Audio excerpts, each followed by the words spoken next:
No economic development, no meaningful economic activity can proceed without an efficient system of moving goods and people. It all began in the early 1900s. The Gold Coast, as Ghana was then called, was rich in natural resources like gold, timber, and cocoa. To exploit them, the British forged a railway line deep into the interior, signaling the beginning of Ghana Railways and Ghana's entry into the world economy.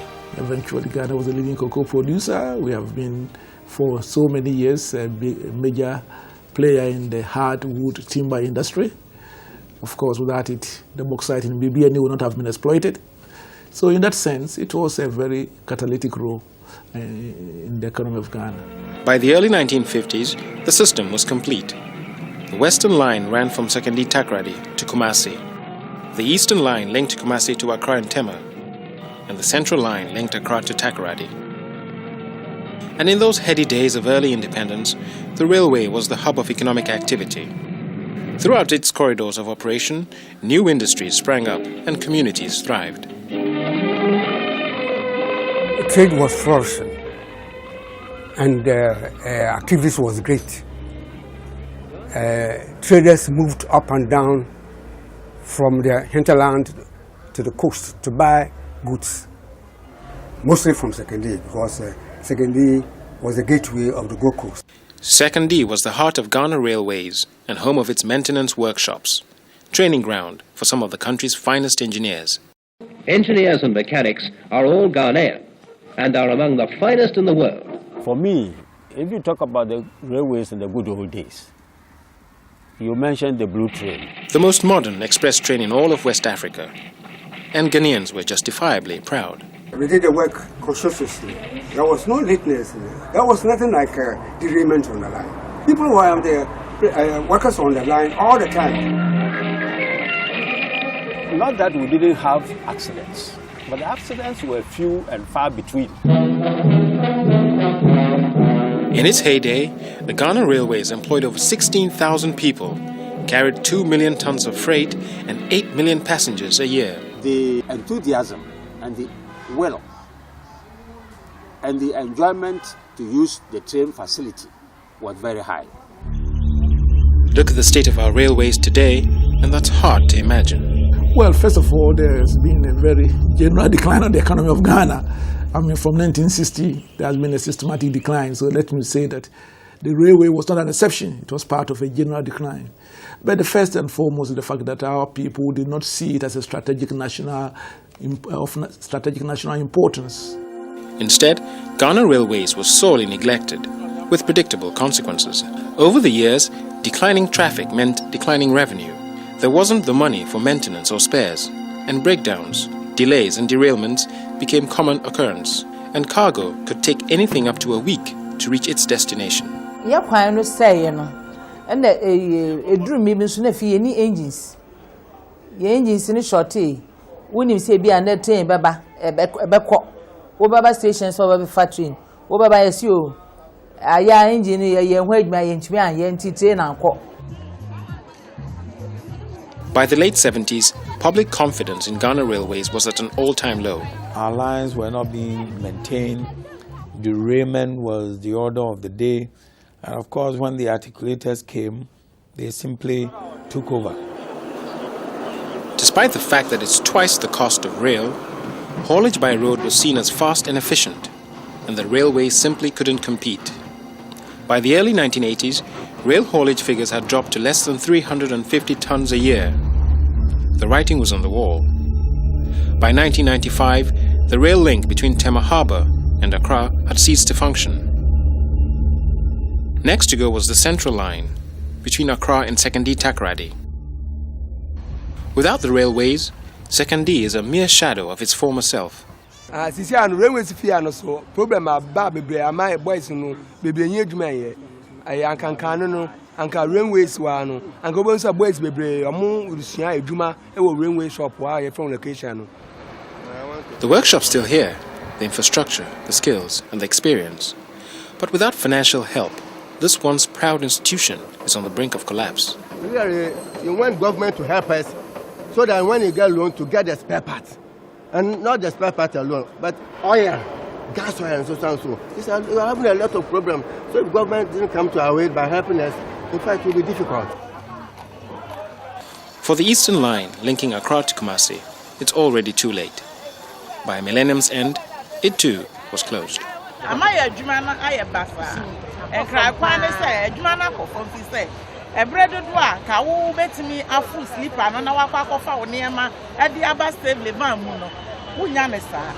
market women of Kumasi now have no choice but to move their goods south by road at huge cost, not just to themselves, but to the nation. It is not only more expensive, it is more dangerous. It has a lot of implications for pollution. Think of the cost of road maintenance. Think of the petrol we consume, paid for in scarce foreign exchange. And think of the cost of loss of life. It's gargantuan. We are talking about billions of cedis.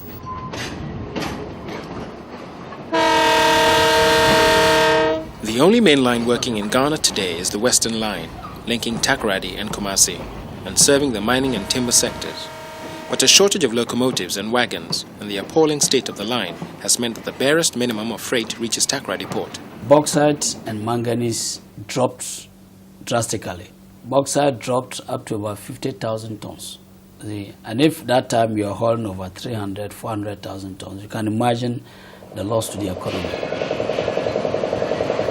This is Ghana Bauxite Company, Awaso. The mine is currently producing 1 million tons. The port can handle 1 million tons, but the interlink between the mine and the port is the bottleneck. That's Ghana Railways, which simply doesn't have the capacity to move this volume of cargo from mine to harbour. Meanwhile, the company's major client, Alcan, is looking to buy 1 million tons of bauxite from them each year. Last year was a disaster. Last year we could only sell 495,000. They wanted 1 million. If this should continue for a long time, naturally they're going to start looking elsewhere. With no other choice, Ghana Bauxite lent Ghana Railways $6 million to buy wagons, spare parts, and to rehabilitate the line. The only way to move bauxite is by this track, and the track is not in good shape. If we leave it to them and they don't do it, it means we cannot produce to export. Mining and timber are the mainstays of our economy, and the lack of an efficient railway system is costing them and the country millions. A fact government is acutely aware of. The rehabilitation of Ghana's railways has been given top priority. And this is why we have approached OPEC, for example, for a loan of about $5 million for the rehabilitation of the Accra Tema line. In terms of the timely movement of cargo in and out of Tema Harbour, the rehabilitation of this line is essential. But it's just the tip of the iceberg. Not 5, but hundreds of millions of dollars are needed to revive Ghana's railways. And government has taken a bold step. They've invited the private sector in. We need the private sector for 3 main reasons. One is, of course, the provision of funds. The second is maintenance. And it costs a lot to maintain the railway system. So they are coming in here to provide funds for maintenance and finally for the operation of the system. We believe that the private sector will do a better job in managing the rail network than the public sector. No private sector would like to mismanage a system they have put their money in, because to them the bottom line matters. This doesn't mean that Ghana Railways is being privatized. Rather, it will be a partnership between government and the private sector. The tracks, trains and carriages remain the property of the people of Ghana. What the private sector is being asked to do is to invest in the modernization of the system and then to run it profitably. And at the end of the concession period, 20-25 years, the entire system will come back to us. 9 international groups have expressed interest and they bid for the concession soon. Hopefully, work on the system will begin before the year is out. But rehabilitation aside, there are ambitious plans for expansion, starting right here in Accra. When you are moving from Pokwasi in the morning to Achimota here, it's really hectic. Daily commuting in and out of Accra is a nightmare. There's the Achimota train, but it runs just twice a day and is hopelessly inadequate. For those that travel by road, Hours are spent in queues, waiting for taxis, hardly surprising that tempers wear thin. Imagine the fuel we consume and the productive hours we lose in traffic like this. The first phase of expansion, then, is to create a suburban commuter network. There will be a fully operational line between Tema and Accra, and 3 new lines into the city from Dodua, Nsawam, and Kaswa. Then comes the push north. From Kumasi, a western line will run through Sunyani and Techiman to Wa and Hamle, and an eastern line from Kumasi via Tamale to Paga. A branch line to the east will link Tamale to the iron deposits of Yendi, and one to the west will link Sola and Fufusu. Just think about someone in Wa wanting to come to Accra to do business and return the same day. It's just fantastic. It will catalyze the whole economy. Imagine what a railway line will mean to the rice and tomato farmers of Navrongo, for example. Tomato is very perishable. So when you harvest it, you have to send it to the market immediately. When we have our peak, we have about 30% losses. Because road transport is irregular, unreliable, and expensive. And because of the state of the roads, it's also slow. And food often rots before it gets to the marketplace. So it will be very advantageous if we have the railway network extended up here. I see it as an opportunity for our farmers here to expand their production. The motivation will be there. They will have ready markets. And of course, their standards of living will increase. And that will benefit the country. The trade will be increased between the north and the south. And that is part of development. Development means access to markets and movement of people and goods. Mobility. Ibrahim Toure exports rice, flour, and sugar to Burkina Faso, Mali, and Niger. If we have this opportunity to have the train loading our goods from the Tema port to the destination Mali, Niger, Burkina, I think it's all right. It's a very nice idea, so we like this. The plan is not to just connect north to south.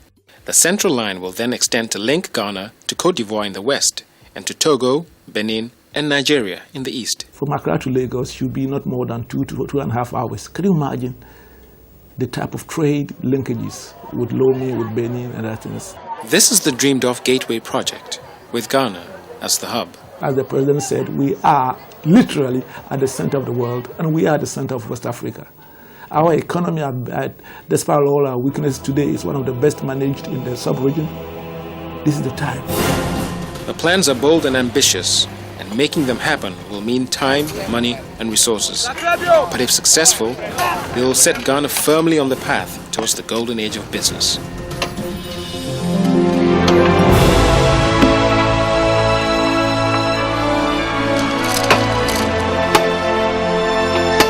We hope to achieve it, and I believe that this is the time to grasp the opportunity to make the golden age of business a reality.